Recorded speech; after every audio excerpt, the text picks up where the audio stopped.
What's up, everyone? Welcome to a brand new episode of Game Nights. This show is sponsored by Wizards of the Coast. And we are going to have a really fun one. We are playing with the brand new cards from The Lord of the Rings, Tales of Middle-earth. And we have two awesome guests, including one superhero. First up, Jacob Bertrand. Yeah, that's not the superhero.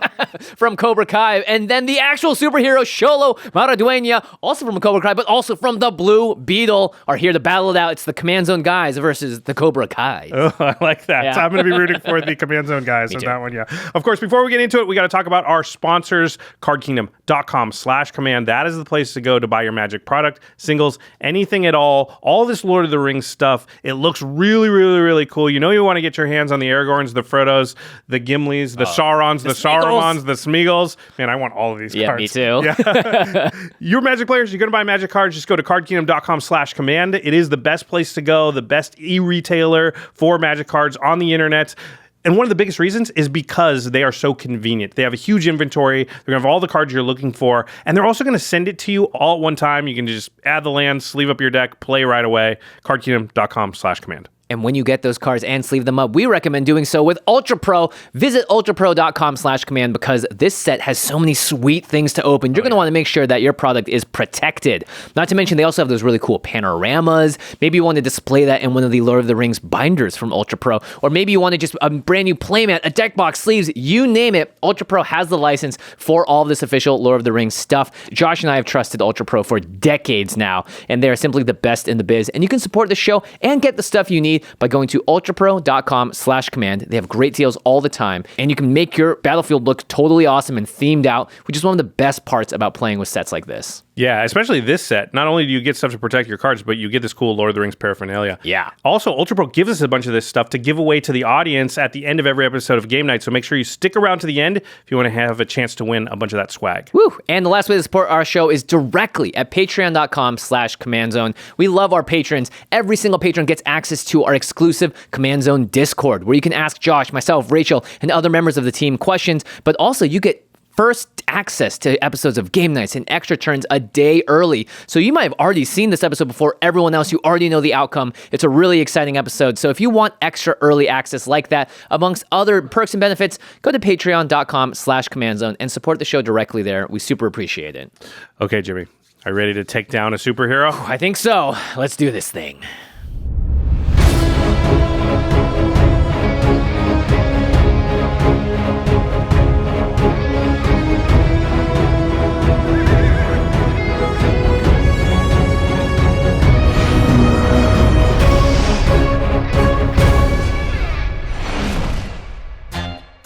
How's it, everybody? Welcome to a brand new episode of Game Nights. Can you guess which set it's for? Today, we built new decks around legendary creatures from Magic's newest set, The Lord of the Rings, Tales of Middle-earth. And not only that, but we got two guests that are absolute fan favorites coming back to the show. Hey, what's going on? Xolo Maridueña here. You may know me from Cobra Kai, or soon to be DC's newest superhero, Blue Beetle, coming out August 18th, but I can't be a superhero if I don't beat the Game Nights. Hey, what's up, everybody? I'm Jacob Scott Thomas Bertrand. You might know me from a show called Cobra Kai. I normally have a mohawk, and both of us couldn't win on the last time, so we're gonna band together. Team Cobra Kai is hopefully gonna take this one. The Lord of the Rings is the most beloved high fantasy setting, and it is the perfect pairing with Magic. We've got all the famous heroes, the villains, the iconic places. The flavor and the beautiful artwork really bring this world to life like never before. I'm commanding the Kingdom of Men today with Theoden, King of Rohan. The battle fury of his fathers ran like new fire in Theoden's veins. My deck is full of low-cost, aggressive humans who can strike fast and, thanks to my commander, strike twice. So I plan to flood the battlefield with men and tokens. Then pump my forces with anthem effects. And if pure aggression isn't enough, I've got powerful ETB payoffs to assure victory for Rohan. And the deck I'm playing today is jolly old Tom Bombadil. Then he told them many remarkable stories, sometimes half as if speaking to himself. This deck is all about sagas and lore counters. My commander gets me a new saga whenever an old one ends. So I want to use Proliferate and counter removal effects to control exactly when that happens. Throw in some enchantment synergy to draw cards and make tokens, and I'll be singing the story of my opponent's swift demise. And I'm playing history's greatest sidekick, Samwise Gamgee. Sam was as busy and as full of delight as even a hobbit could wish. This deck is all about food, a hobbit's favorite thing. And my commander makes a ton of it to turn into things like card draw, mana, or even graveyard recursion. Then I can deploy an army of legendary Lord of the Rings characters and win through the power of fellowship. And today I'm playing the Scourge of the Third Age, Sauron, the Dark Lord. One ring to rule them all, and in the darkness bind them. My evil plan is to sacrifice an endless stream of orcs to drain my opponent's life. And since my commander can make or grow a token every time someone casts a spell, I'll have no problem creating expendable armies.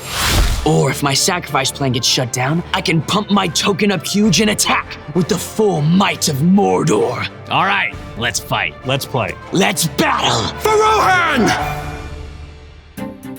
Welcome to the table, everyone. Since everyone's been knighted, there's just one thing to do. Only one. Wait, hold on. Are we not gonna talk about it? Talk about what? Why are you guys so small? What? No, we're You're fine. small. You're small, yeah. What happened? I think it's the Hobbit deck. Oh. It's Jimmy's deck. Very magical. We're half size, halflings. Right. Yeah, Vorthos.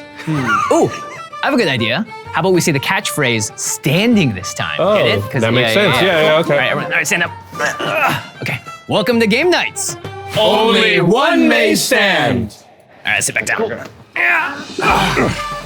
All right, let's go. Yeah, let's do it. I will draw my card for turn, and then I will play Minas Tirith, a new land from Lord of the Rings, tapped. Wow. Cool. Pass it on over. All right. I'll draw. I'm gonna play a Plains and cast Mother of Runes. Mother of Runes. That's how hobbits say it. Mother of Runes. Mother of Runes. This card is really great because I can protect my board if someone wants to target my stuff, but also as I'm swinging in, I can sneakily get through damage, and that's what I want to do. Get in that damage, baby. I will draw my card for turn. I'm gonna play a Temple Garden. Jacob, take it away. I will draw, and I will play what I drew by crumbling crop nabas. Okay, I'll untap. I'll draw my magical card for the turn. I will play an Exotic Orchard, and I'm gonna cast my commander, Samwise Gamgee. Sam was as busy and as full of delight as even a hobbit could wish. Sam! My commander has a ton of value stapled onto it, so being able to get it out on turn 2 is awesome. After Samwise Gamgee, it's gonna be a whole fellowship of cool characters. That's gonna do it for me. Pass turn to you, Xolo. I will draw. I'm gonna play Sacred Foundry untapped. I'll be losing 2, and I'm gonna cast Thalia's Lieutenant. Ooh! When Thalia's Lieutenant enters the battlefield, I put a 1/1 counter on each other human I control. Now my Mother of Runes is a 2/2. Nice. This card has a lot of upside really on turn 2 as my army of humans rises, so will my Thalia's Lieutenant. Hopefully, if it sneaks past the early game, it'll be a big boy, big girl. I will get to swinging, right? Why wait? Why wait? Jacob, I'm coming at you. Fine. Yeah. Don't pull a muscle, dude. All right. And with that, I will pass. Okay, I will draw. I'm gonna start by playing Reflecting Pool. And then I'm going to play Jukai Naturalist. Oh. My deck's all about sagas. Sagas are enchantments. So this is a ramp card and is hopefully gonna allow me to get out to a little bit of a faster start than if I didn't have it. That's all I can do, Jacob. Go ahead. Okay, I will untap, draw. I will shock in this Watery Grave and take 2, going to 36. I will then play out 8, Nightscape Familiar. Cool. This card's secretly good. Just really makes everything a lot cheaper for me, and it's a blocker, so feeling pretty good about this. Pass the turn. I will draw my card for the turn. I will play a land, and then I'm going to cast a Relic of Legend. Nice. Love that card. Yeah, great card. This card is awesome because it itself taps for mana, but also I have my commander, it's a legendary creature, and I can now tap that for mana too. That's great value. Every time I've seen it in play, it kind of rises in my rankings. Jimmy's obviously playing a legendary-based deck. I think this is probably gonna do a lot of work. Okay, I will go to combat. Josh, I don't think you're gonna block, so I'll swing at you for 2 with Samwise Gamgee. But what if I do block? I don't care. And there's 2 life is very important.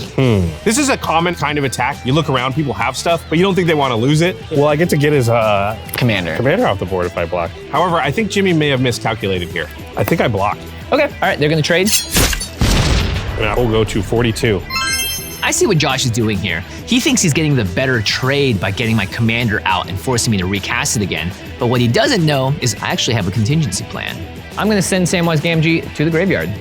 It's interesting that Jimmy sends his commander to the graveyard and not to the command zone. I think this is still good for me though. Whatever he uses to get Sam out of the graveyard, he would have used on something else, so he's still gonna have to use resources. That's gonna do it for me. I'll pass turn to you, Xolo. All right, I will draw. First, put a land down, and then I'm gonna play Theoden, King of Rohan. The battle fury of his fathers ran like new fire in Theoden's veins. Ooh. Nice. So I've got the 1-drop human, got the 2-drop, and now with my commander, I have the 3-drop as well. I'm feeling pretty good about how the game is going so far. I didn't come to mess around.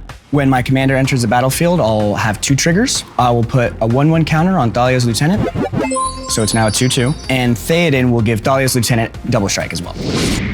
Okay, uh-oh. Xolo's commander is pretty powerful here because it can instantly start getting to work. He's got that Thalia's Lieutenant, it's growing. That double strike now may not be so scary, but give it a couple of turns and we might see some sparks fly. I will move to my attack, and Jimmy, I'm coming at you with Thalia's Lieutenant, which is a 2/2 with double strike.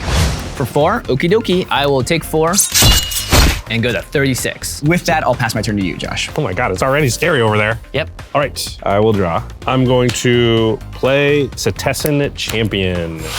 That's pretty good. This is one of the best cards on my deck, and especially in this game. I'm Saga-based, those are enchantments, drawing cards is obviously good off them, but the fact that it grows over time and Xolo's playing an aggro deck, I think it's gonna be really important as a blocker. Jacob, take it away. Okay, I will draw. I will play out Marauder. Comes in tapped because I do not control a legendary creature, even though I've been petitioning for Nightscape Familiar to be legendary for years now. I will then tap 2 because of the Nightscape Familiar for a Rhystic Study. Oh my goodness. Oh boy. It's really good to get this out on turn 3 early in the game because people won't usually have the extra mana to pay for it. I'm gonna draw tons of cards, draw all my bombs, best card in my deck. If you're wondering if I'm jealous about this card, yes I am. And with that, I will pass the turn. Okay, I'm gonna untap and then I'll draw a card. I'll play my land for the turn. It's a Plaza of Heroes. Nice. And then I'll just pass turn. Whoa, what the? Very unsuspicious. I'm not gonna cast anything on this turn because I got some instant speed stuff. So I'm just gonna wait, see what happens, and hopefully this will also deter Xolo from swinging at me. Who knows? I could have anything. I will draw a card. I'm gonna play Fellwar Stone.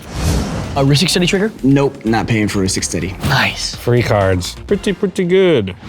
And then I will tap 3 for Combat Celebrant.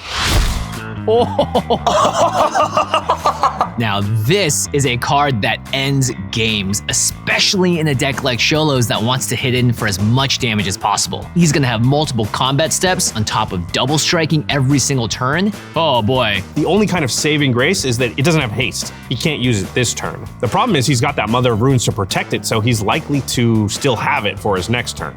I don't like where this is going. Rhystic Study trigger? Jacob, I cannot pay 1, so you can draw a card. Sweet. I'm actually pretty pumped to see this Combat Celebrant. Xolo and I are coming into this trying to take down the Game Nights guy, so I'm rooting for him, although it is kind of scary because at the end of the day, we are enemies. So it's like, yeah. When Combat Celebrant enters the battlefield, I'll have 2 triggers. Thalia's Lieutenant will gain another counter.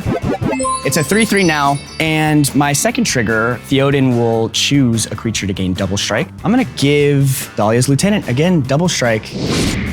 Jeez! I will move to my attack, and Jacob, I'm gonna be swinging at you with my commander, and Josh, Thalia's Lieutenant is coming at you. Do you want to say no blocks with me? Okay, 3, 2, 1. No blocks! There we go. I will take 2 and go to 34. I don't know why, but it felt better when we did that. Yeah. I don't feel as bad right now.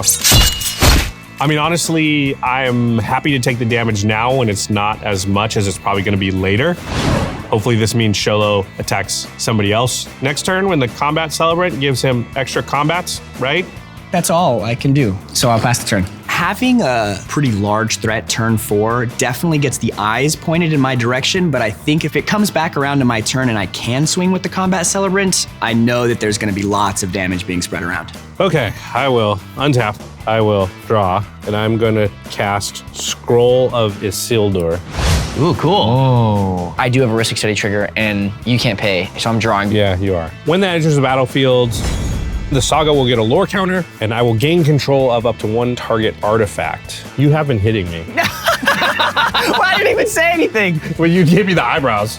Well, let's assess the biggest threat here. It's you, you're at 38. It's obviously you. I think Jimmy looks scary too, just to play devil's advocate. I think I'd prefer to take the Relic of Legends. It's just a better card than Sholo's Felwar Stone, but I think Sholo's already getting scary, so I just gotta slow him down. I'm gonna take your Felwar Stone and try and slow you down a little, Xolo.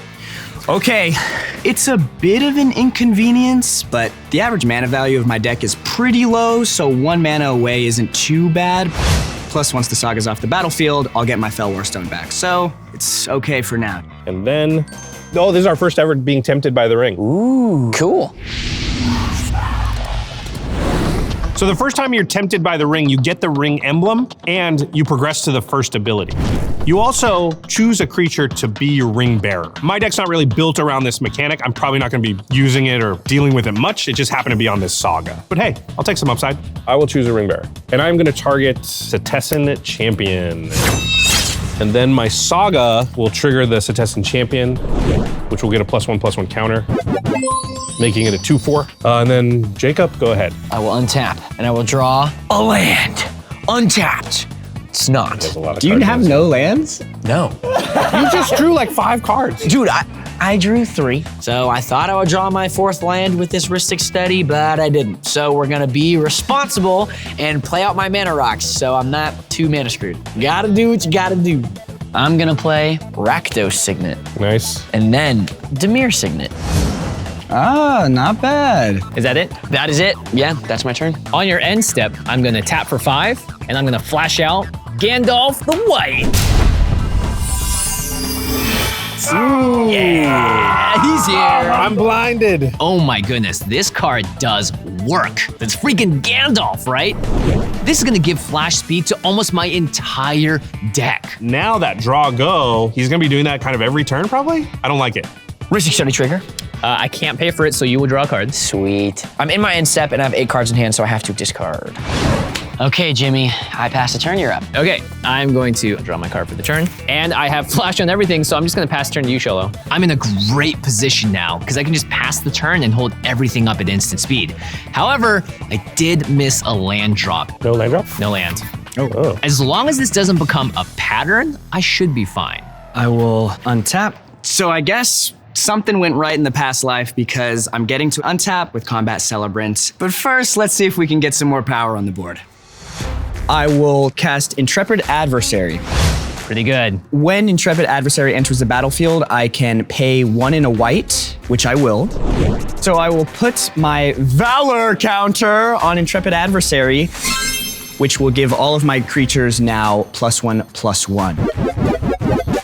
I also have 2 additional triggers. Since Intrepid Adversary is a human, I will give Thalia's Lieutenant an extra counter, and Thalia's Lieutenant will gain double strike off of my commander.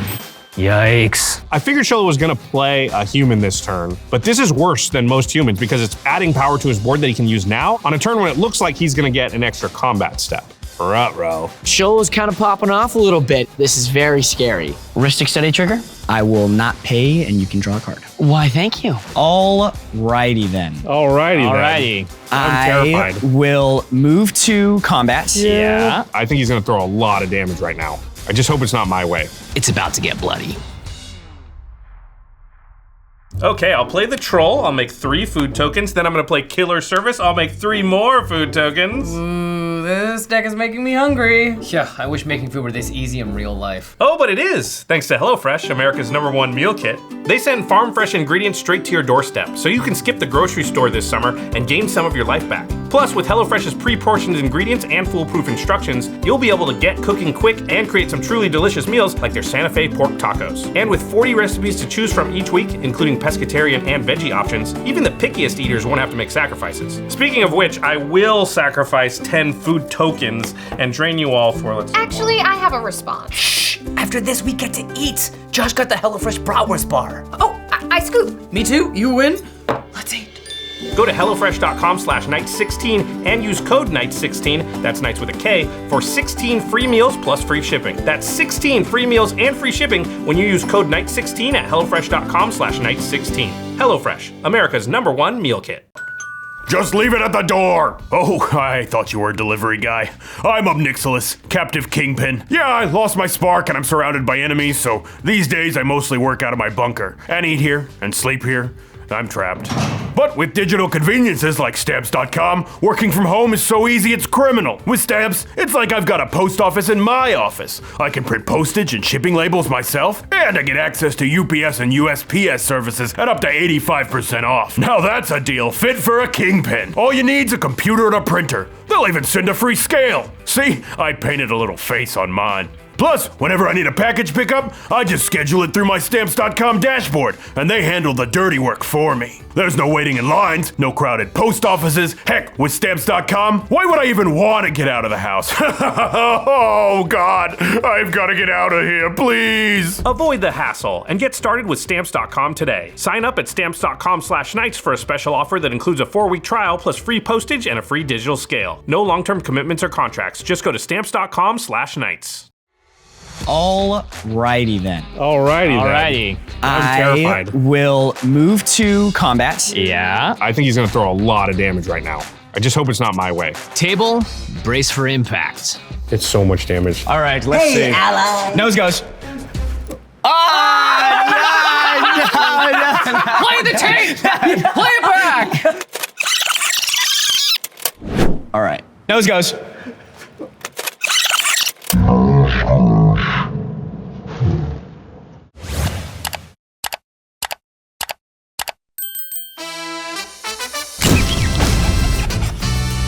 Got him. All right, Josh, Thalia's lieutenant is coming at you. Man. Jacob, I will swing at you with my commander, and Jimmy, I'm coming at you with combat celebrant. And when combat celebrant attacks, I will exert. Oof. So you're gonna get 2 combats? Yes, but before that, in response to the exert, I will tap my Mother of Runes to give my combat celebrant protection from white. Oh, God. And then everything's gonna untap except for combat celebrant. Hot diggity. Reload that Mother of Runes. Oh, this is a really cool interaction from Xolo. He's able to tap their Mother of Runes and then get the untap from the combat celebrant, leaving it open to use again. I just really gotta hope he doesn't attack me a second time. I can take one of these hits, but not 2. Mr. Maridueña. Sir. Yes. Can I just ask you, when we did the nose goes thing, Yeah. did that count for both attacks? No, I'm gonna decide later who I'm gonna swing at later. Okay, I'll just keep my hand here then. Well, for this first combat, I am not going to block, I guess. I will also say no blocks for the first combat. I won't block. Okay. Go to damage. Well, on first strike damage, I'll take 5. On regular damage, I'll take 5 more and go to 26. Oh my gosh. All right, I will take 3, going to 31. And I will take 5 and go to 31 as well. I take a little damage here, totally fine, but there is gonna be another combat after this one. Ideally, with the second attacks, he just keeps focusing on the same people. Just leave me alone. Then I'll go to my second combat, and Jacob, again, commander's coming at you, and Jimmy Wong, Dahlia's lieutenant, double strike 5/5 coming at you. Okay, I'm gonna declare no blocks. Okay. I will also declare no blocks. I'll go to 28. And I'll go to 21. Being at 21 life this early is kind of scary. I'm now on the back foot. I have to be defensive, I can't be aggressive. This is not the kind of thing you want to see facing down an aggro deck. I think that's all I can do, so I'll pass the turn. Okay. Love that. That was a lot of damage. I'm really happy with the damage that was dealt. Combat Celebrant isn't gonna untap next turn, but I'm fine with that. It did its job. If it dies, it dies, but who knows, maybe I'll be able to swing with it again. Okay, I will draw. My saga will trigger and it will go to chapter 2. Uh-oh. I will target the Thalia's Lieutenant and the Intrepid Adversary. Sorry, Xolo. Xolo looking really scary over there, and it feels like we need to slow him down or he might be KOing people pretty soon. I'm just gonna tap down his 2 biggest creatures and try and limit his damage as much as possible. In response, I will tap Mother of Runes. Ooh. So I have to decide who I'm gonna protect with this Mother of Runes. I can protect the Thalia's Lieutenant so that it is able to untap on the next turn, or I can protect my Inspired Adversary so that it can block if there's any creatures that try to attack me. I think leaving up a blocker is the safest choice. I'm doing well with what I can. I will give Intrepid Adversary protection from blue. Okay, yep. Nothing happens to the Intrepid Adversary. But the Lieutenant will get a stun counter, and it will not untap during my next untap step. Yep. All right, and then I will cast my commander, Tom Bombadil. Then he told them many remarkable stories, sometimes half as if speaking to himself. Heyo! This is a fan favorite character from Lord of the Rings, so it's really cool to see how he plays with sagas. Like he's telling an epic story, just like in the books. There's a Ristic Study trigger on that. You can draw. Nice. Oh my gosh. One thing I've learned playing this deck is it's really important to get my commander out when I already have a saga that's on chapter 2. Because next turn, it's gonna go to chapter 3, and then I get the value off of Tom Bombadil's ability, get a free saga into play, which is what the deck's all about. That's it, that's all I can do, Jacob, go ahead. Okay, I will draw.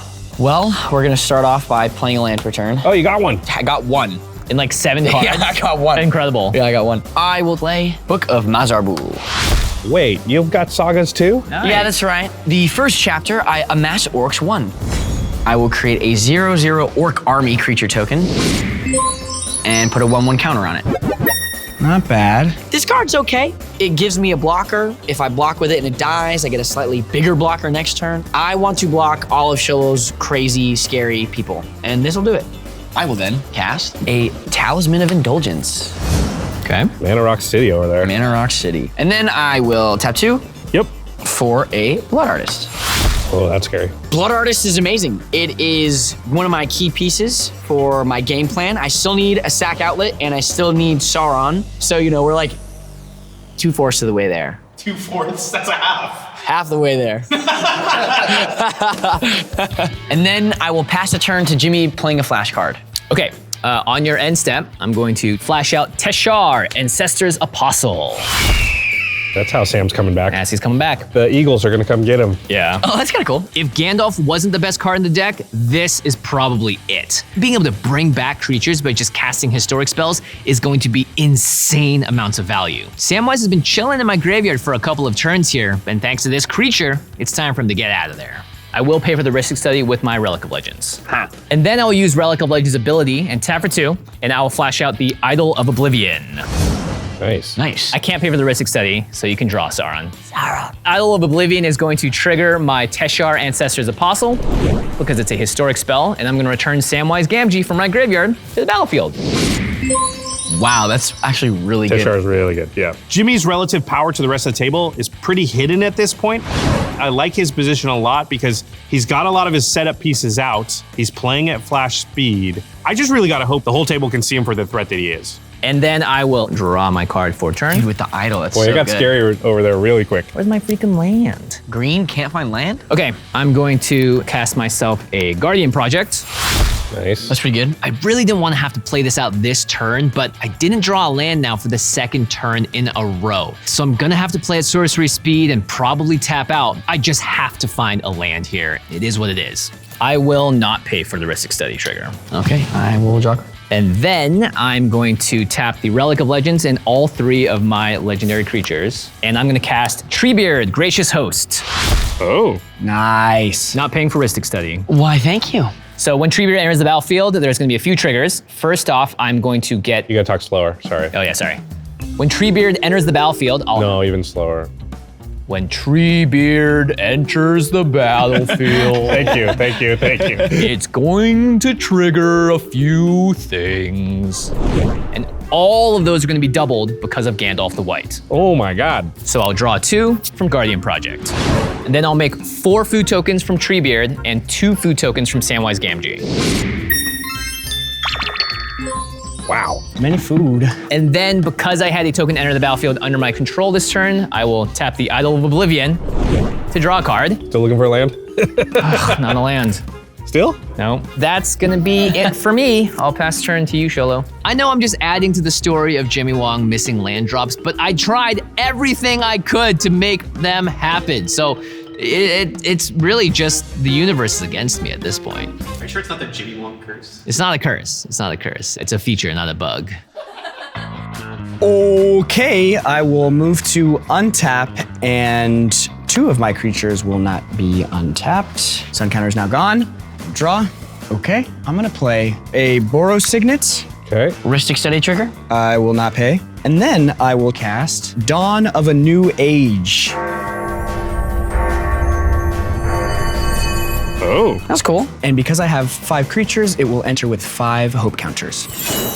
This card is fantastic for where I'm at in the game right now. I've kind of put most of my cards in my hand onto the table. I need to refill my hand. So this card really does help, and I can gain some life when it cracks. Ristic Study trigger. Oh, paying for Ristic Study. Move across the table. Let's move to combat, shall we? Jimmy, I'm coming at you with Intrepid Adversary. Okay, I will put Treebeard in front of your 4/2. And they'll bounce. They'll go boing. And because Intrepid Adversary has lifelink, I will gain 4 life.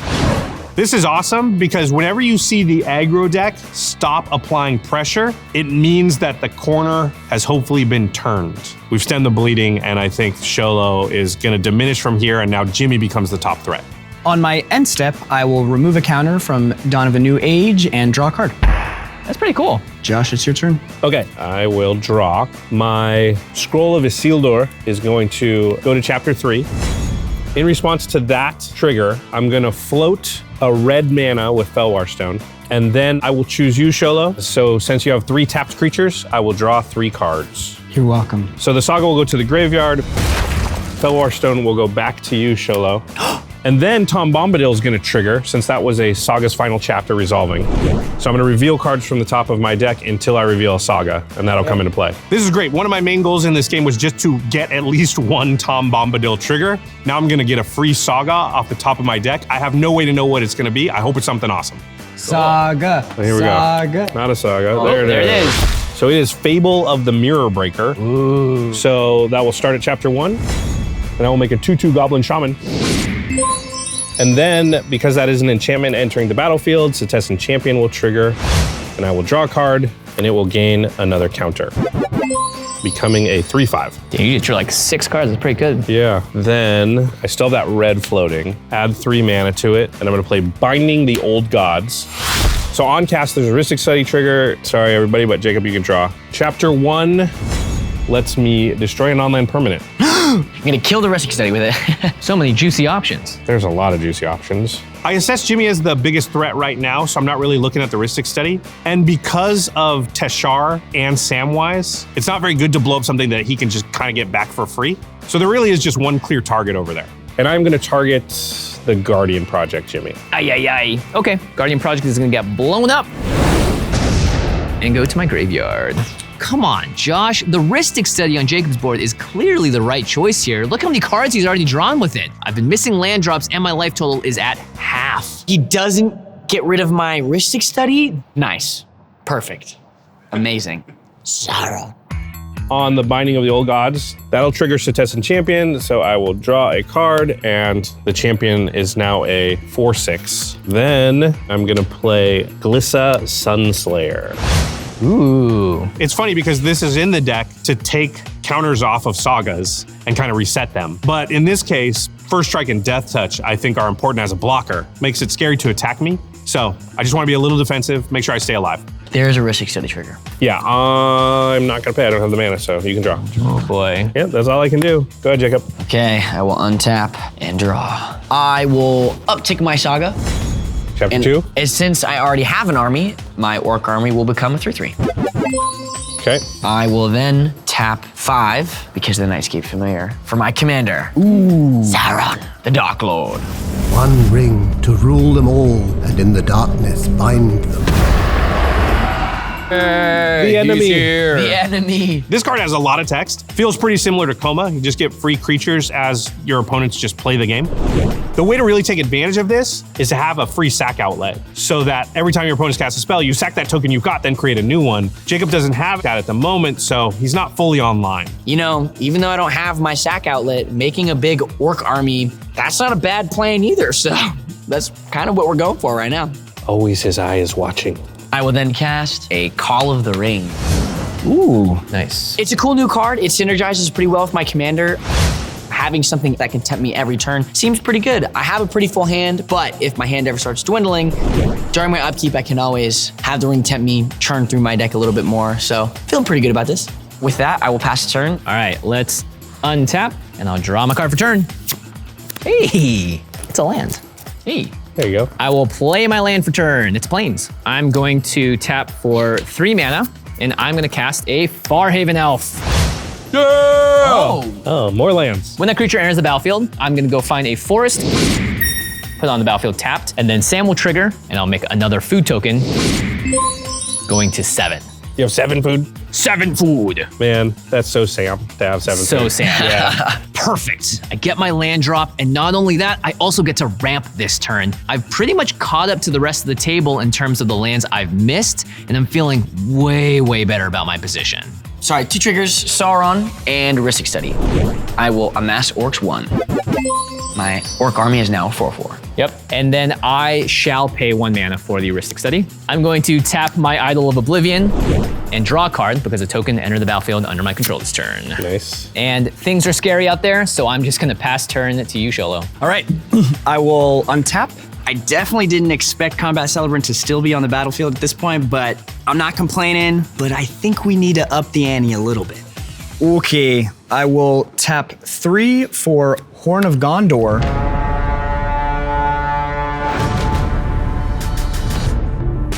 Oh. So when it enters the battlefield, I will make a 1/1 human soldier.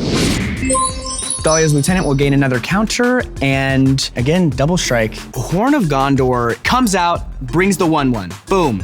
Look at that. The engine's already running. On cast, I have a Ristic Study and a Sauron trigger. I'm gonna pay 1. And then my Orc army will become a 5/5. Just wait, there's more. Because I'm gonna tap 3 to tap Horn of Gondor. Oh my gosh. To create X 1/1 white human creatures where X is the number of humans I control. Oh my gosh. Wait, they're all gonna get double strike? Yeah. Oh my goodness, with 1 activation, he's gonna blow this game apart. He makes 6 1/1 human tokens. That means 6 Theoden triggers. That means 6 creatures get double strike. And he has 2 combats with the Combat Celebrant because that's still around for some reason. Oh, heads are about to roll. And without further ado, behold! Ooh. Pretty nice, huh? Oh, those look great. Yeah, these FRAMEAMAJIGS make showing off my cards super easy. You know, I have a ton of cards sitting in binders, and they would look amazing on the wall like that, or on my bookshelf, or on my desk. Wow, I think I'm gonna need a lot of these. Then you should head over to the FRAMEAMAJIGS Kickstarter and make your pledge. FRAMEAMAJIGs are the perfect framing solution for all your Magic cards, whether they're old favorites or rare collectibles. And since the cards slot easily into the top of the frame, you can change up your display anytime the mood strikes you. There are no moving parts to deal with, and the frame provides UV protection to keep your cards safe. Plus, FRAMEAMAJIGs are available in a variety of awesome colors, with more coming based on stretch goals. And pledged. All right, you guys ready to play some Commander? Yeah. Wait, let me just grab this for my deck. Nice. Let's go. All right. Let's go. Make your pledge on the FRAMEAMAJIGS Kickstarter today at frame.amajigs.com or click the link in the description. Don't miss your chance though. This Kickstarter ends June 28th, so you'll have to act fast. Again, that's frame.amajigs.com or click the link in the description today. Hey everyone, we are super excited to announce that we are now sponsored by ARCHIDEKT. ARCHIDEKT is the perfect place to build and store decks online, whether you want to build from scratch or catalog your collection. Everything is easy and intuitive. It's got the same feeling as when you sit at the table with your cards laid out right in front of you. Then, once your deck is done and ready to go, their built-in playtester is a great tool to make sure your brews work as intended. And now that ARCHIDEKT has partnered with EDH Rec, they have all the resources and data they need to really refine and perfect the platform. So even if you've tried ARCHIDEKT in the past, it's definitely worth taking a new look right now. Just go to archidekt.com and start brewing on the best deck builder out there. That's ARCHIDEKT.com. I'm gonna tap 3 to boy. tap Horn of Gondor. Oh my gosh. How many humans do you have, Xolo? 6. Oh my 6 humans, which means Oh my gosh. You're gonna make so I'm 6 gonna put 1-1s. these out. 6 1-1s. Oh no. And Theoden will trigger 6 times, giving all attacking able creatures this turn double strike. Uh-oh. Yeah, starting this turn, I was like, I'm not too worried about Xolo. And now it's like someone might get knocked out of this game. I definitely think there's gonna be a lot of damage dealt this turn. Basically, all your non-tokens have double strike. Yes, all my non-tokens have double strike this turn. And then 6 counters on Dahlia's Lieutenant. Is there any responses before I move to combat? That's my response. No responses. Oh my gosh, his Thalia's Lieutenant is now massive. If he gives that protection for my colors, I just die. Right now, on the spot. Come on, Xolo, you don't want to take me out. I haven't done much to you. I took your mana rock, but I gave it back. You know, hit the other guys, hit the old dudes, right? Yeah, that would be cool. Jimmy, I am going to swing Dahlia's Lieutenant, an intrepid adversary, at you. Jacob, I'm going to exert the Combat Celebrant and attack at you. In response to the exert trigger, I will tap Mother of Runes and give Combat Celebrant protection from black. So Josh has a Glissa with Death Touch, which means I don't really want to risk any of my creatures being put in front of that. So I'll swing at Jimmy and Jacob. Hopefully I'll get some damage in there and I'll deal with Josh later. And then I will untap all creatures but Combat Celebrant. Okay, so you're gonna get another combat step after this one? That's correct. So scary. Oh man. I'm going to block the Thalia's Lieutenant with my Farhaven Elf, and I'm going to put the Treebeard Gracious Host in front of the Intrepid Adversary. The Celebrant has protection from black, so I can't block, so I declare no blocks. Go to damage. Before damage, I'm going to sacrifice 2 food tokens, going to 27. When that happens, Treebeard will trigger, and I'm gonna put that many +1/+1 counters on a halfling or a tree folk. So that will become a 6/11. 6/11. Dang. Yeah. Oh, so all of a sudden it's gonna eat that. So Jimmy tries to pull a little sneaky and pump up his creature to eat mine, but I still have the Mother of Runes. I'll still be able to protect it. In response, Jimmy, I will tap Mother of Runes to give Intrepid Adversary protection from green until end of turn. All right, so now we can go to damage. Yes. I will take 10 from double strike. Going to 18. My Farhaven Elf is going to die. And because my Intrepid Adversary has protection from green, I will deal combat damage to your creature, but you will not deal combat damage to mine. But I will gain 8 because of the lifelink, going to 50. Farhaven Elf died, so my Blood Artist will trigger. I will gain 1, going to 19, and Xolo, you go to 49. Yeah. With that, let's go to the second combat step, right? Wait, Okay, so then Josh, my Intrepid Adversary, is gonna be coming at you. Okay. And Jimmy, my Thalia's Lieutenant, will be coming at you. I will block with my Goblin Shaman. I'm going to block with trusty old Samwise Gamgee. Yeah. Go to damage? So let's go to damage. All right, my Shaman dies. But because it dies to first strike damage, you should only gain 4 life here. Okay, I will gain 4 life, going to 53. Samwise Gamgee is just gonna get obliterated. And I'm gonna put him back in the graveyard. All right. And 2 creatures died, so Blood Artist will trigger, and I will gain 2, and Xolo, you will lose 2. Hey. Just 30 life difference. So I'm pretty much half of my starting health. Super not pog, not cool. I'm feeling great after this turn, actually, because Xolo did something insane. His board's crazy. Could have been maybe knocking players out, and I managed to take 0. With that, I think I can end my turn on my end step. Dawn of a New Age will lose a counter and draw a card. I'd say overall, not too shabby what just happened. Things are looking pretty okay for me right now, but if Xolo gets another turn with that Horn of Gondor, I think we're all in for some serious trouble. I'm hoping the rest of the table kind of sees how scary Xolo is, and we can sort of, pull in the reins a little bit here. All right, well, I will draw, and then both my sagas will trigger and go to chapter 2. So I will discard 2 cards, and I will draw 2, and then I will search my library for a forest, which will be Zagoth Triumph, and I'll put that onto the battlefield tapped. Xolo looking really scary over there, and I wish I had some answers. I really don't. All I can do is just be as defensive as possible and try and look like if he comes at me, it'll at least cost him something. I will note that I now have 4 lore counters on sagas, so Tom Bombadil is hexproof and indestructible. I'm going to start by playing Farseek. There's 2 triggers for that, Sauron and Rhystic Study. My Orc armor will be a 6/6. And you can draw. Yay. And I will find a Rogren Triome. Put that onto the battlefield tapped. All right, and then I'm gonna tap 5, and I will cast Tale of Tenuvio. Ooh. Cool. That'll go to chapter 1, and I will give target creature indestructible for as long as I have this saga. And I'm gonna choose Glissa. The indestructible on Glissa is actually quite powerful because of the death touch. It means she can block with impunity and will take something down with her every time, but the wider that Xolo's board gets, the less that's gonna matter. I'm really counting on Jacob, who's drawn 1,000,000 cards, or Jimmy to somehow handle that problem over there. On cast, there is a Sauron trigger and a Rhystic Study trigger. I'm not gonna pay, you can draw, Jacob. And then I will draw a card for Setessan Champion, and it will become a 5/7. It's just too scary out there to do anything. That's all I can do, Jacob, go ahead. Okay, I will untap. And during my upkeep, Call of the Ring will trigger. I've been tempted. So I will now choose my ring bearer. It will be Sauron. Yeah, makes sense. So now Sauron is double legendary, and he can't be blocked by creatures with greater power. Oh, so if they're 8 power, they can't block them. Watch out, Thalia's lieutenant. You know what happened last time Sauron put on the ring? Yep. Got his hand chopped off. Yeah, I got his hand chopped off. Whatever. So when I'm tempted by the ring, Sauron will trigger. I'm not gonna discard my hand and draw 4 cards. Okay. The Call of the Ring will also trigger. I'm not going to. I like my life. You have choices to draw cards and you're not taking them? Wow. I'm sorry, Mayor of Value Town. Yeah, seriously. This is why Jacob's not the mayor of Value Town. Because the mayor of Value Town, or anybody who's gonna run for any sort of office in Value Town, you have to take the value. So Jacob's out, sorry. I will then draw my card for turn. My Book of Mazarbul will go to chapter 3. Creatures I control get +1/+0 and gain menace until end of turn. Menace.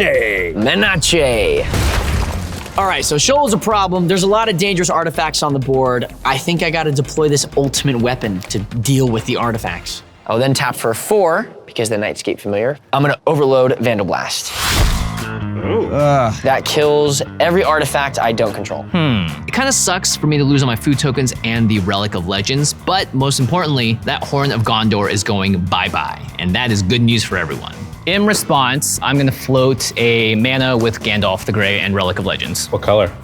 White. Floating to white. I have no responses. All right, so all artifacts that Jacob doesn't control are gone. Be gone. Kaboom! This is kind of a bummer. My artifacts were really helping me out, but the creatures are the bulk of my deck, so 1 artifact gone, it's okay. I think Xolo's still gonna be able to hit for a lot, but now maybe it's not an existential threat. I will then play 1 ring to rule them all.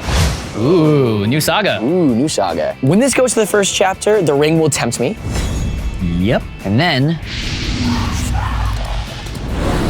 now I get to loot when my ring bearer attacks. Wait, are you gonna change ring bearers? Because you can right now, right? No, I'm gonna keep it on Sauron. Okay. And then I have 2 triggers when I'm tempted. I will not discard my hand with Sauron, and I'm not gonna pay any life to draw a card. Oh. And Sauron's got 8 power, so everyone's gonna need to mill 8 cards. That is a lot of milling. I don't love making everybody mill because, first of all, I don't have a lot of recursion, I have a little bit. But Jimmy, that's his whole strategy. So fueling him up right before it's about to be his turn, I don't know why we did that. I'm playing out this saga because the second chapter is a non-legendary board wipe, so it'll kind of knock everyone down a couple pegs. It'll take a turn in order for this to go off, but I think I can make it till then, most likely. Even though my creatures have menace, I would like to keep them up to block for my face, so I will just pass the turn. Hold on. We're still in your first main phase. Before you move onwards, because I did float 1 mana, I'm gonna flash out the Soul Ring because of Gandalf. Cool. Rhystic Study trigger and Sauron. I cannot pay for the Rhystic Study, so you can draw a card. And my army will become an 8/8. When I cast that spell, it's a historic spell, so I'm gonna trigger my Tashar, and I will return Lauren of the 3rd Path from my graveyard to the battlefield. Nice. Lauren of the 3rd Path will trigger, and because of Gandalf, I can pick a second target, so I'll target Josh's Tale of Tenuvial and Jacob your Talisman of Indulgence. Sure. Yeah, that's weird. I mean, my talisman is really cool. It is cool and good, but he doesn't get rid of my Rhystic Study. This feels off. I'm very confused, and I don't know why he did that. It's Jimmy, so he's clearly got a plan, but I don't understand the targets. And Glisten no longer has indestructible, correct? Correct. Okay. He didn't destroy Ristic Study. I don't know what happened, but okay. I know a lot of people are probably wondering why I didn't blow up that Ristic Study, but don't worry. You'll find out in just a second why. All right, let's go ahead and draw my card for the turn. Before we kick things off, I'm going to activate Lauren of the Third Path, and I'm going to choose you, Xolo. So we both get to draw a card. Sneaky? Okay. I don't trust you. Then I'm going to tap the Soul Ring, and then 1, 2, 3, 4, 5, 6, and I'm going to cast Austere Command. And I'm going to choose destroy all creatures with mana value 3 or less, and destroy all enchantments. So this makes sense. This is why Jimmy removed the targets he did, because he didn't want Glissa to live through this board wipe. And it's devastating. It's gonna blow up all my enchantments. It's gonna wreck Xolo's board. This is a huge swing. No responses. I mean, I can't do anything. I got no manas. Ristic Study trigger? I will not pay. Okay. Okay, so that's gonna resolve then? Yes. All enchantments and low CMC creatures are dead. The Austere Command is much more of an inconvenience than the Vandal Blast. Now I have no board state. I don't feel like I overextended because it's an aggressive deck, but a board wipe is a board wipe, and this is not great for me. Okay, so how many creatures did everyone have die? 1. 11. 2. I had 3, so I will gain 17, and Josh, no, I'm joking. I don't know about that, bro. I don't know about that. I will gain 17, and Xolo, you will lose 17. You know, I thought about sending all this 17 damage at Josh. This is a kind of funny, like, ha ha ha, screw you. But decided to throw it at Xolo just to keep the life totals a little bit more even. Gotta play fair. With that, I will pass turn to you, Xolo. Okay. I couldn't be in a better spot right now. I've just completely cleared out Xolo's board state. All of Josh's expensive sagas never get a chance to complete, and I still have all of my important value creatures. I'm ready to take command of this game. Alrighty. I will tap 2 for a Talisman of Conviction. Sauron trigger. I will create a 0/0 Orc Army creature token and put a 1/1 counter on it. Yep. Sure. And then I will tap 3 for Takassia's Welcome. Not bad. My board's wrecked. I'm not a threat anymore. Hopefully I can sneak by, get some cards, and rebuild my battlefield. It might take a while, but this is the first step. Solid. Sauron trigger. I will amass Orcs 1. That's all I can do. So I'll pass the turn. Okay, I will untap. I will draw. I'm gonna start by casting this Archon of Sun's Grace. Nice. The Archon's okay here. Being able to deploy any sort of creatures, get back on my feet is good, but I don't have a ton of enchantments to back this up. I don't have a lot of card draw going on, so it's probably not gonna be super explosive like sometimes it is. I'm gonna put another 1/1 counter on my Orc Army. Yep, and then I'm gonna cast the Weatherseed Treaty. Cool. Which is another saga. And when it enters, it will go to chapter 1. I'll search my library for a forest card, put that onto the battlefield tapped, and then Archon of Sun's Grace will trigger, and I'll make a 2/2 Flying Pegasus. Nice. My Orc Army is now a 4/4. Yep. And then I'm going to play Goldberry River Daughter. Ooh. So Goldberry can take the lore counters off of and put back onto the sagas, which allows me to control what chapter they're on. Unfortunately, right now I got 1 saga, so I'm probably gonna be using Goldberry kind of as a card draw engine, which is slow, but at this point I gotta take what I can get. My Orc Army grows to 5 power. That is my rebuilding turn. Go ahead, Jacob. It's pretty good. Not bad. It was okay. I will draw. All right. I just really want to play this card. We are going to tap 4, 7. Oh God. For Thraxmundar. Thraxmundar. Thraxmundar. Okay. Old school. So I know I haven't been doing it much, but my deck does revolve around sacrificing creatures. And this Thraxmundar is pretty good against people trying to rebuild their board state. So, you know, it's actually a pretty decent time to deploy him. I am going to go to combat. Josh, Thraxmundar. Okay, so to the Thrax trigger, I will sacrifice my Pegasus. And it will get a +1/+1 counter. You have a 7/7 coming at you. Okay, I'm not gonna block. Okay. I will take 7 and go to 19. And then my second main, I will play Barrow Downs as my land for turn, which is also a Bajuka Bog. And Jimmy, I'm sorry. Aww. Ooh, rough. My graveyard is packed with stuff that I can get back onto the battlefield, so I'm just gonna get a little more value out before I lose my graveyard. In response, I'm going to flash out Farmer Cotton with X is equal to 1, everybody. However, because of Gandalf the White, I'm gonna make 2 of each. All right. Cool. Teshar's gonna trigger, And I'm gonna go ahead and get my friend Jaheira, friend of the forest, back from my graveyard to the battlefield. That's pretty good. This card is insane in my deck because of all the food tokens I make. Now they can act as mana rocks. I lost my Relic of Legends, I stumbled on lands a little bit, so this is really gonna help me get back in the lead with how much mana I can make. And then Barrow Down's ability will resolve and my graveyard gets exiled. And I'm gonna put Samwise Gamgee back into the command zone. So Jimmy's able to eke out a little bit of value before the Bojuka Bog exiles his graveyard. He loses everything that he was gonna recur, and he doesn't have a lot of cards in his hand. This might actually buy us a decent amount of time. When you cast your Farmer Cotton, my orcs will grow to 6. Okay. And I will pass the turn. I'm gonna untap my stuff here, and then I'll draw a card. I'm actually most scared of Jacob now. What? Yeah. I'm pretty clearly in the lead, but Jacob's not that far behind. His Sauron is just sitting there amassing orcs every single time we cast a spell. He's got a ton of mana and even more cards to back it up. Jacob, I'm gonna swing at you with Treebeard as well as Teshar, Ancestor's Apostle. I will move my orc army in front of your tree. My orc army will die. And you'll take 2. And I'll go to 36. Yep. After that, I'm going to activate Minas Tirith and draw a card because I attacked the 2 creatures this turn. Oh, nice. That's gonna do it for me. Pass to you, Xolo. Okay, on your end step, I will flash out Cathar Commando and draw a card from Takasia's Welcome. And I will orc 1. Okay, and then I will move to my turn. I will untap and draw. And then I will cast my commander, Theoden, King of Rohan.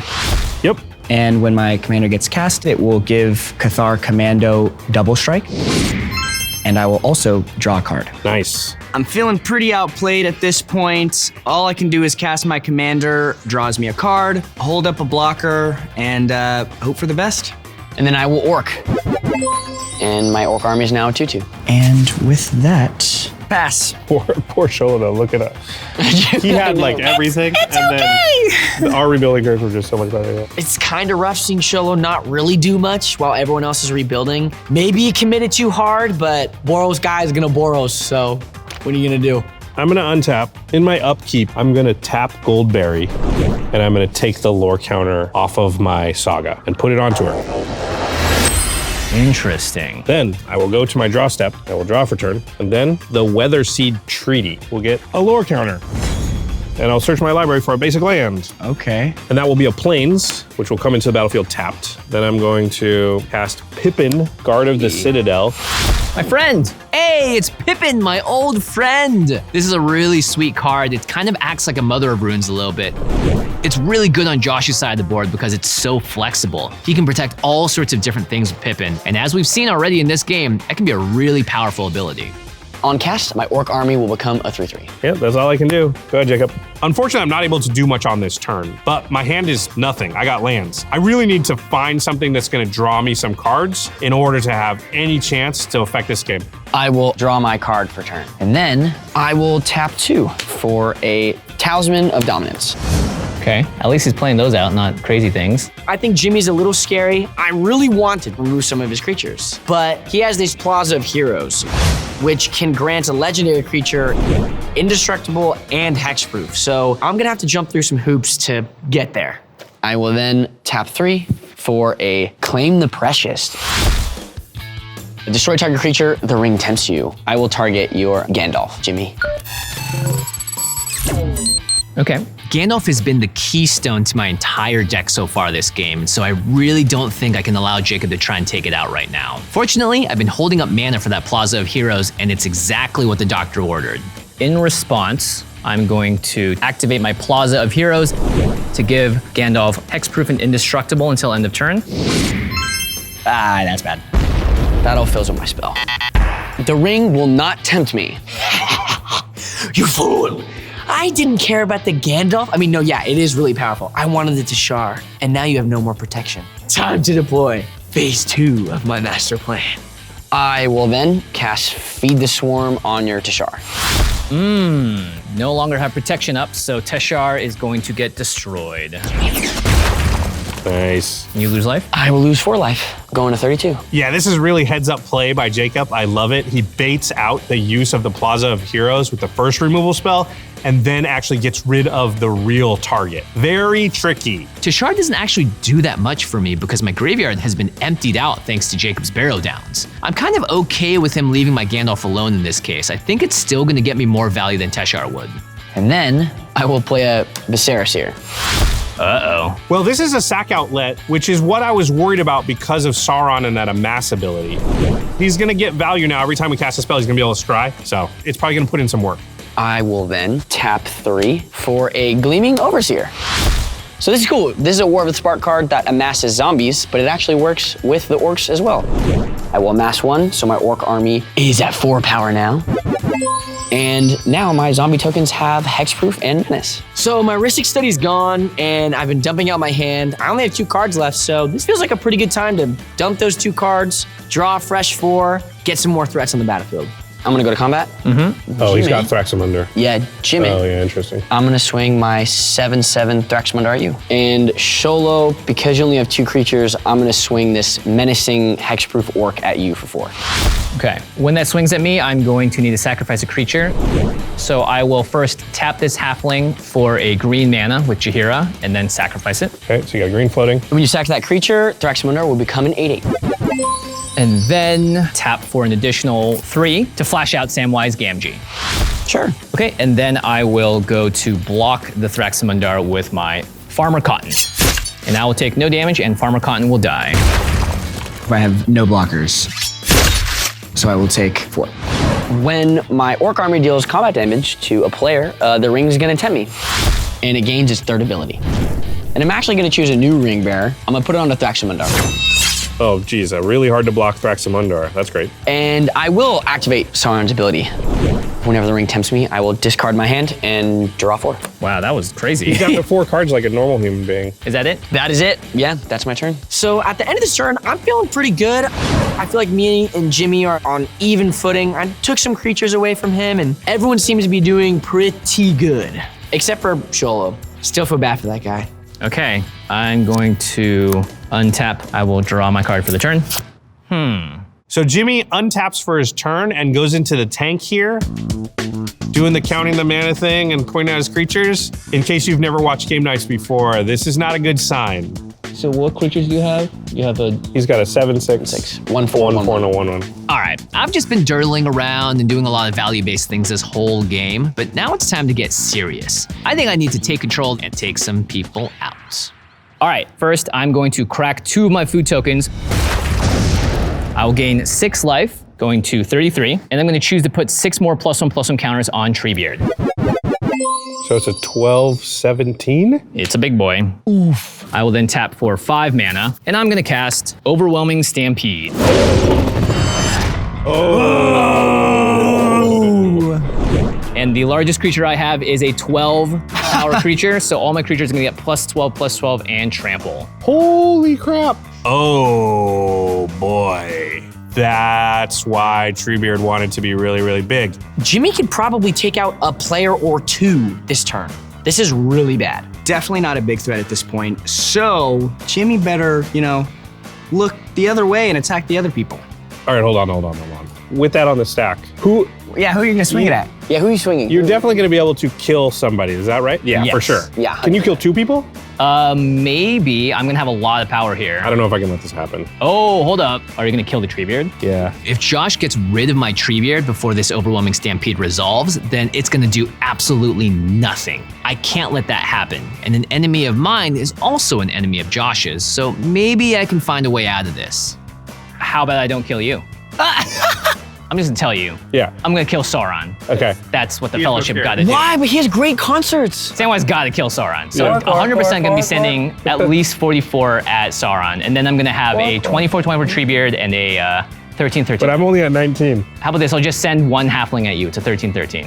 Interesting. This actually turns like the worst thing that could happen into something great for me. I can basically use him to take out the other 2 guys. And since I don't currently have a way to deal a lot of damage, that might be my best play. Okay. I got the nod from the Blue Beetle, so I'm gonna... Oh, what? You became me? Oh my God. Replay He was like this. I didn't raise the eyebrow. That was All right, so in conclusion, overwhelming stampede resolves. I have no effects. Okay, all right. All my creatures get +12/+12. Oh, yikes. And I'm gonna move to combat. Josh, I'm gonna swing at you with the halfling. Sholo, I'm gonna swing at you with Treebeard. And 44 is coming at you, Jacob. Oh, light work for sure. How much toughness do you have total? I have 11. So that would be exactly 33 damage. Yep. This seals my fate. I'm probably dead. A man telling stories is gonna be the downfall of the Dark Lord. Thank you, Josh. That was a horrible deal. Okay, let's go to blocks. I'm not gonna block. I'll take 24. I think it's only correct if Sauron blocks Gandalf. I like that. Yeah, and then I'm gonna say no more blocks. Okay, before damage, I am going to play Flicker of Fate. Oh. And I'm gonna target the halfling that's coming at me. Oh, okay. Which kills it because it's a token, right? Yep. So this halfling goes bye-bye. I have to use my blink spell, but because it's a token, it's like removal. I really don't want to take any more damage. I mean, the important thing is I live, and Jimmy just used his win condition. I'm actually feeling better and better about my chances in this game. All right, go to damage. Going to damage. I take 33, going to -1. And then I die to an overwhelming stampede.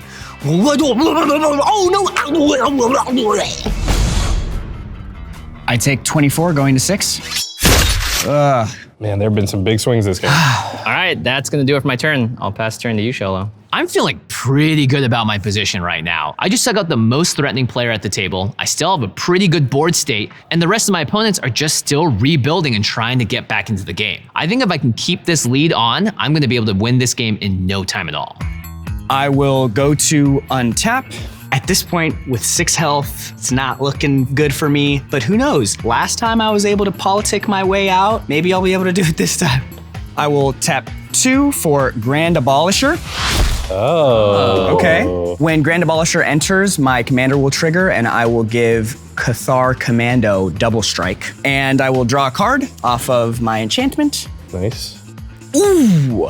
Oh, like it. Mikey likes 7 it. mana. Wait a second. I will tap 4 for Eowyn, Fearless Knight.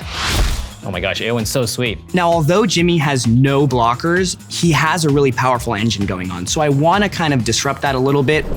I'm looking at Jimmy's board. I don't really want to spend the 2 mana to get the big thing off. So I'll go for one of his other value creatures. She will be getting double strike as well off of my commander on her arrival. Okay, and you're gonna exile what? And with Ewan's ability, I will exile Gandalf. Aw, goodbye, Gandalf. You're great. Even though Gandalf is gone, I think he did enough work this game. I'm actually more stoked that my Treebeard is still around because that trample damage is going to be really relevant to try and close out this game. I will move to my attack. I have to swing out at you, Jimmy. I have 4, 5, 6, 7, 8, 9, 10 damage. So if you can get him to 10, I can do the rest. But Jimmy is shields down right now. All his creatures are tapped. If Xolo and I can work together and take him out, that'd be good because he's a food deck. He has the ability to gain a lot of life. If we don't get him now, he might get out of reach. You said if I could get him to 10? Because I have 10 damage. No more, no less. That's all I've got. Boros aggro, Boros aggro. Yeah, let me see. Josh and Xolo are starting to ask each other how much damage they can do to me, and that is like the worst thing you could ever hear from the other side of the table. Fingers crossed, they can't actually do it. No, I can't get you to 10. I'm looking at Jimmy's board. I know that I don't have quite enough damage, but while he has all of his creatures tapped, I need to get in for as much damage as I can. And then, Jimmy, the 3 creatures that can swing will be swinging at you. Okay, I declare no blockers.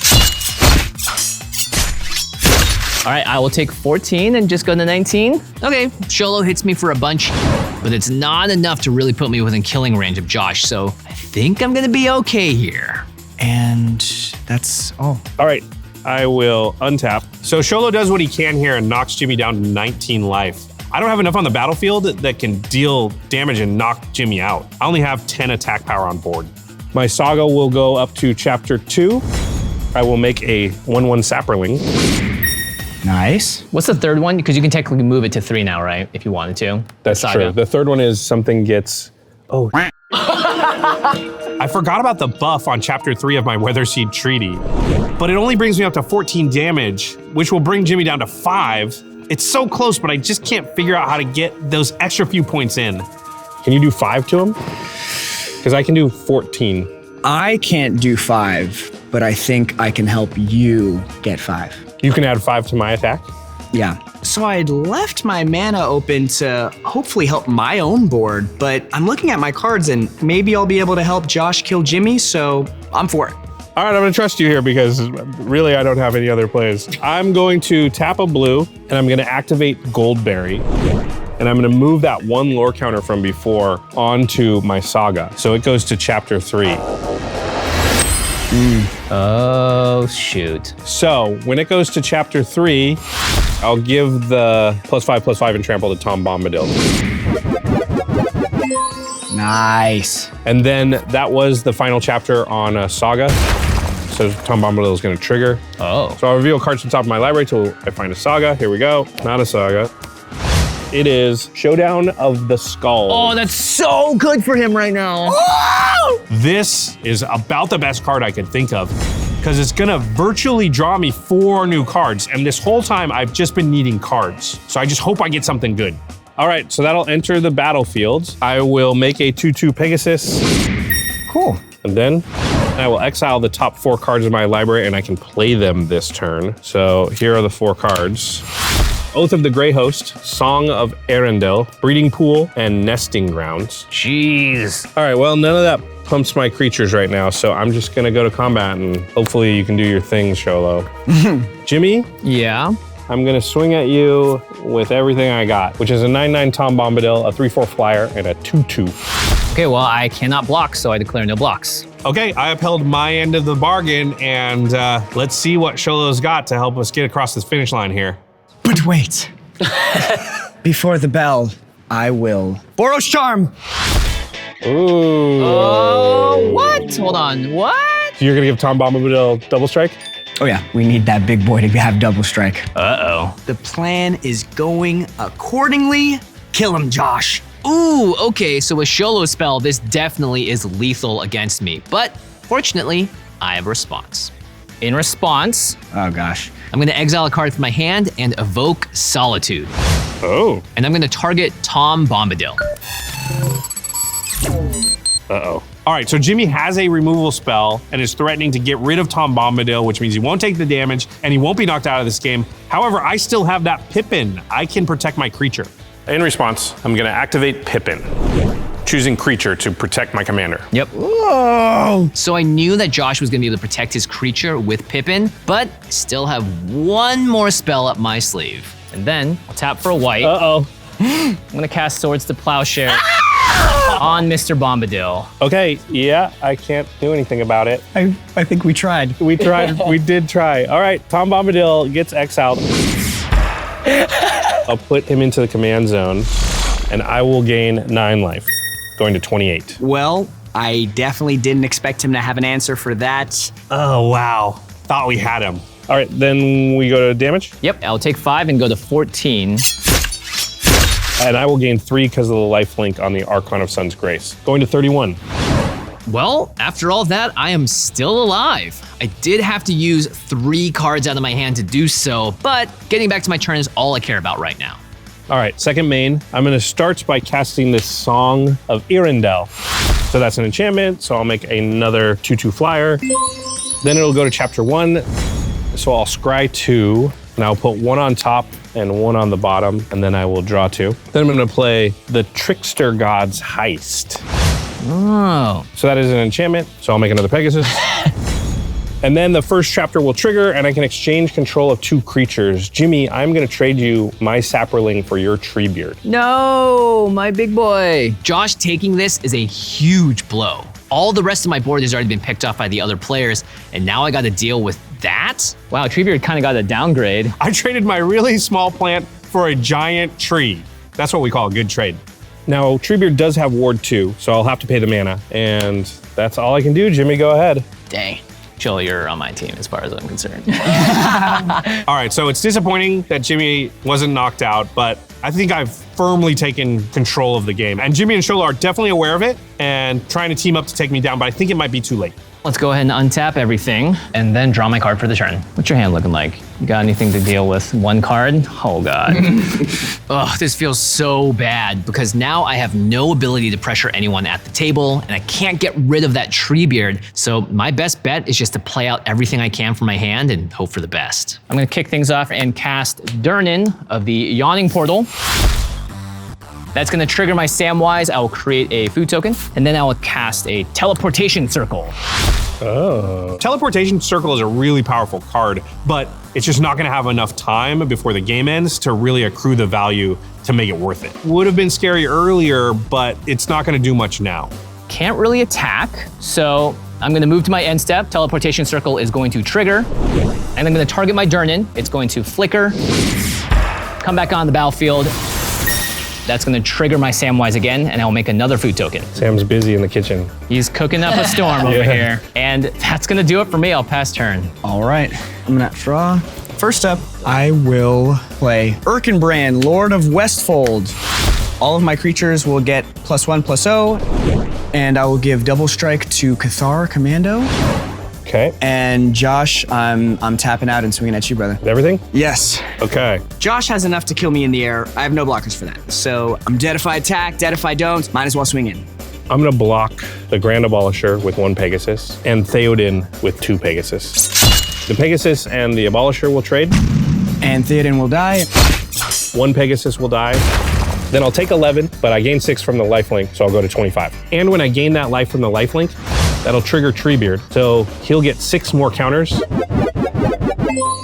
and become an 18-23. Yikes. And before I end my turn, I will sacrifice my Cathar Commando to destroy Showdown of the Scalds. Okay, Showdown of the Scalds is destroyed. Nice. And that's all I can do. Pass turn. Well, Jimmy and Xolo, they're putting up a fight. They're picking apart my board. It's a little bit of a blow to lose the Showdown of the Scalds, but I think I have enough from here to close out the game. I will untap, and then during my upkeep, I am going to activate Goldberry, and I'm going to move the Lord counter from my Song of Arendelle to her. Okay, in response to the Goldberry activation, Yep. I'm gonna tap 2 white, and I'm going to cast Lost to Legend, and I will target the Song of Arendelle. I know a lot of people are probably wondering why I didn't get rid of that Treebeard. I know that Josh can protect his creature with Pippin, so I'm just gonna try and do what I can to help Xolo out. Anything to keep Josh from winning, honestly. Okay, that's before the lore counter gets taken away, and it will be 4th from the top, you said? Mm-hmm. All right, we'll tuck it in there. And then I will go to my draw step. I will draw. The Trickster God's Heist will go to chapter 2. I'm gonna choose not to do that. Nice, okay. Well, hey, we're getting somewhere. Hey. Okay, I'm going to begin by tapping 4, and I'm gonna play War of the Last Alliance. So that is an enchantment, it'll make a Pegasus, and then it'll go chapter 1. I will search my library for a legendary creature. It's gonna be Sithis, Harvest Hand. Damn. We're in big trouble. I'm in a commanding position on board right now. I just have to keep deploying threats, and I think I can outlast my opponents. Sithis is gonna give me the card draw to allow that to happen. Then I am going to play Sithis, Harvest Hand. That is an enchantment, so I'll make another Pegasus. And then I'm gonna go to combat. Yeah. Jimmy, I'm gonna swing at you with the 18 power Treebeard, and Xolo, I'm gonna swing at you with the 2 flyers. The 4 blocks, I am going to activate Pippin and give Treebeard protection from creatures. Okay, Xolo, I am just straight dead. I'm gonna do whatever I can to help you out here. I'm gonna channel Igonjo to deal 4 damage to your 3/4 flyer, Josh. Yep, Archon dies. Sweet. Go to damage. Go to damage. I'm gonna take 18 trample and die to my own tree folk. And then I died to Treebeard, thanks to Pippin helping him out. It's actually thematically perfect. Oh no, but I'm dying. Ah, crunch. And I'll take 2 from the remaining flyer and go to 4. Okay, and then because Jimmy is now no longer in the game, the Treebeard gets exiled. Gimme, my Treebeard. So I'm at 4 life, which is not great, but I'm not dead. And I've made it longer than I thought I was gonna make it, so what's one more turn? And then I will cast this Oath of the Grey Host. That is an enchantment. So I will draw a card off of Sithis, and I will gain a life going to 26. And then the saga will go to chapter 1. We'll both make a food token. Whee! Yeah. Okay, that's all I can do, Xolo. It is your turn. As it stands right now, it looks like I'm losing. But Very astute observation. But I have the heart of the cards and a food. So maybe I can survive one more time. Okay. Heart of the cards. Huh. So I look at the top card. Not gonna save me, but let's go out with a bang. I'm gonna play Lost or Not Captain. When this guy enters, I can tap target creature an opponent controls. So the Boyd. One bird? Yes. Da Boyd. And when he enters the battlefield, all of my creatures will get +1/+0 until end of turn because of Birkenbrand. Oh, right. And then I'll just go back to swinging at you. Sure. I think, yeah. That's all I can do at this point. Like a good Boros Legionnaire. Yeah, exactly. I will declare no blocks. Okay. I'll go to 19. Yes. And pass that turn.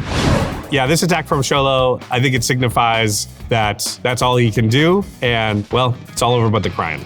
And then I will draw for turn, and my Saga's Wall tick up. So the Trickster God's Heist will go to chapter 3. You'll lose 3 life, and I'll gain 3 life. Okay, I will lose 3, going to 1. I'll go to 22.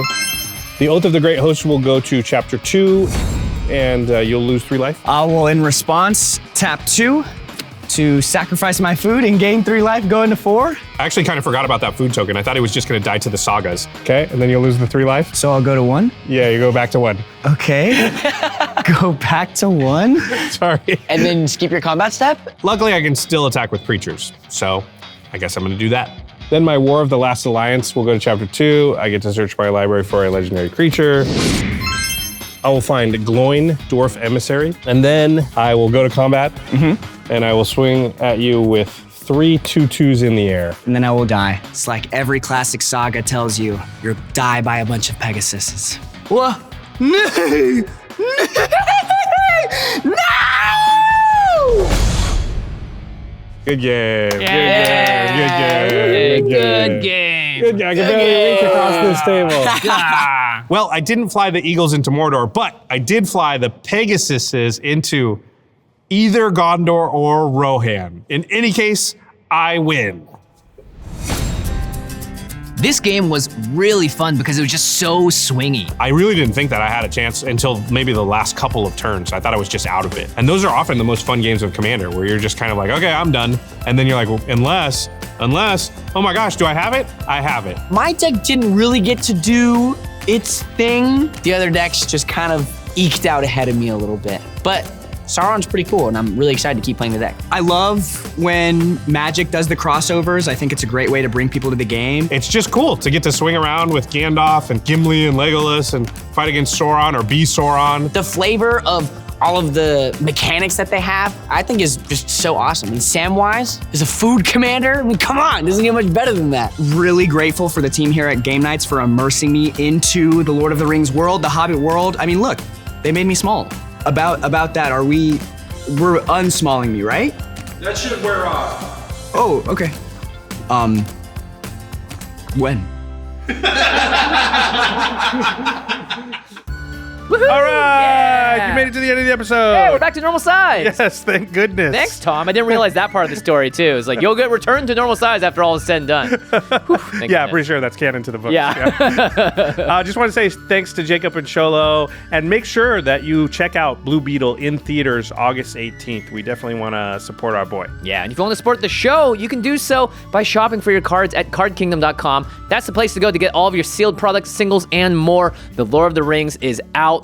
This set is so exciting. You know you're going to want to pick up some stuff for it. I'm already brewing around so many of the new cards. You can do so as well by going to cardkingdom.com/command.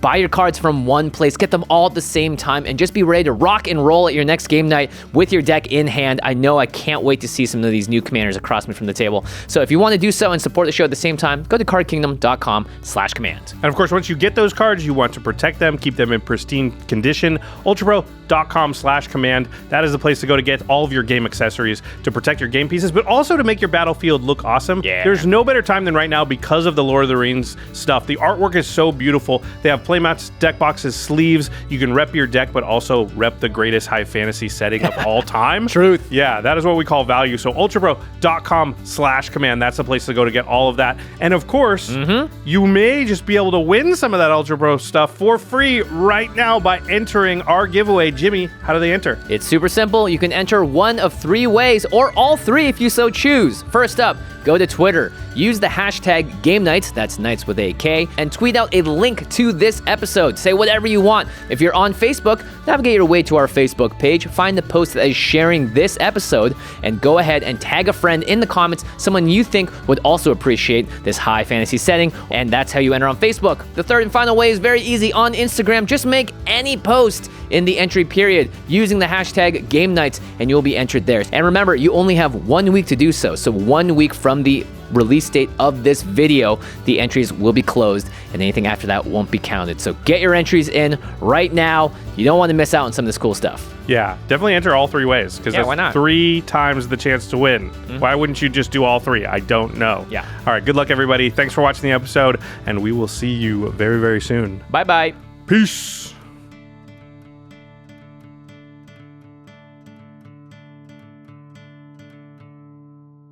Josh, you're Tom Bombadil. This is the saga of the game. What happened? Tell us the story. Well, it was a really exciting tale where the humans, were marching across the plain and looking to take over everything. But then the Dark Lord arose, and it looked for a brief instant that he was going to take over the entirety of Middle-earth, except for the Ents came in and crushed the army of Mordors out of nowhere. And I am just telling the great tale of all that stuff that happened. So I'm the last one standing at the end. Nice. You know what I think?